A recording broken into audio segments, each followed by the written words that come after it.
Now, the second type of time schedule management is something called the maker. And this is one that the vast majority of people do not know. This is where the creators, this is where the entrepreneurs, this is where people who have to make big things, who build stuff, get the highest returns on their time. The vast majority of entrepreneurs at some point have some or all of their time that's dedicated to making stuff. This is the deep work. This is the stuff that moves the big ball forward. There are often tasks that are not urgent but incredibly important. And when you look back on your month or your quarter or your year, the few things that you remember that actually move the ball forward, that actually move your business forward, in the long term were these chunks of work. Now, the problem is most entrepreneurs do not have the time and do not have the system for maximizing that time of important work.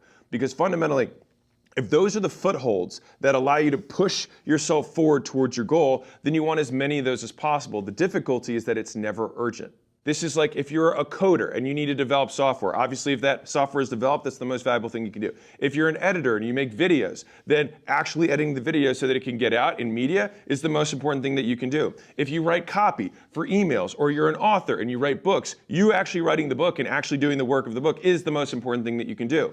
All of those things are maker work. You create something that before this did not exist. Although this work is important, it's incredibly expensive in terms of time. And the problem is the vast majority of the world works on manager time, not on maker time. So let me explain the difference. So for the maker, when you get into maker mode, instead of many small slivers like the manager has, you have only a few large chunks.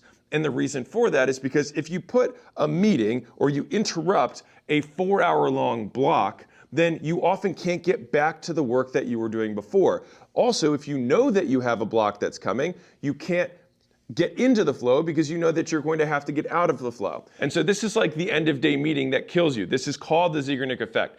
It's that we tend to remember open loops, and meetings are open loops because you have to set timers so you don't forget it. You have to start setting a timer before the timer to start wrapping up, even if you're cruising right now. Then you start thinking about the meeting and what you have to prepare for that meeting, and now you're not thinking about your own work. And this eats up your brain power and saps your ability to make. Unlike the manager, where the decisions, the direction, and the coordination is the output of their work, for the maker, the stuff, the things they build, the things they make is the output of their time.